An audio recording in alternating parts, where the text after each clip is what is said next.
नेपाल के संकट को संजीदगी से समझने के लिए नेपाल में अभी के हालात और उसके पीछे की वजह को समझना बेहद जरूरी हो जाता है। किसी भी क्रांति के शुरू होने के लिए ट्रिगर की जरूरत होती है, एक वो वजह जो ट्रिगर कर दे और उसके बाद हालात बेकाबू हो जाएं, और वो ट्रिगर आया 4 सितंबर को। इसकी पटकथा या स्क्रिप्ट पहले से तैयार हो रही, लेकिन 4 सितंबर को जब नेपाल सरकार ने 26 सोशल मीडिया प्लेटफॉर्म पर बैन लगा दिया, और ये बैन के पीछे वजह थी कि इन कंपनियों ने नेपाल सरकार के निर्देशों के मुताबिक ना तो रजिस्ट्रेशन कराया और ना ही लोकल प्रेजेंस दर्ज की, जिसके बाद अमेरिकी कंपनी जैसे Facebook, Instagram, x, WhatsApp, YouTube जैसे 26 सोशल मीडिया प्लेटफॉर्म को बंद कर दिया गया। लेकिन 5 चाइनीज कंपनी इस बैन के दायरे से इसलिए बाहर थी क्योंकि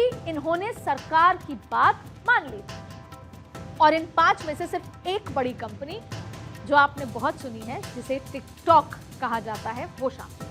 नेपाल सरकार ने तो साइबर सिक्योरिटी का हवाला देकर इन कंपनियों के लिए रजिस्ट्रेशन और लोकल प्रेजेंस की शर्त रखी थी, लेकिन रजिस्ट्रेशन के लिए वक्त बहुत कम दिया गया। तो सवाल है कि क्या नेपाल सरकार खुद अमेरिकी कंपनियों पर बैन लगाना चाहती थी? कम से कम मैसेज तो यही दिया गया है और यही बाहर नैरेटिव बनकर आया है। और इसके पीछे एक बड़ी वजह रही एससीओ के मंच पर शी जिनपिंग के साथ केपी ओली की मौजूदगी, जो यकीनन अमेरिका को भी चुभी। और उसके बाद 4 सितंबर आया। नेपाल में चीन का अमल दखल बढ़ना अमेरिका को किसी भी सूरत में मंजूर नहीं था, और यही बांग्लादेश में हुआ, यही नेपाल में होने की आशंका जताई जा रही है। और इसके पीछे कई तथ्य हैं, कनेक्शंस हैं, जिस पर हम आगे बात करेंगे। बांग्लादेश में अमेरिका को अपने लिए पोर्ट चाहिए था, और नेपाल में अमेरिका को चीन का बढ़ता दखल रोकना था।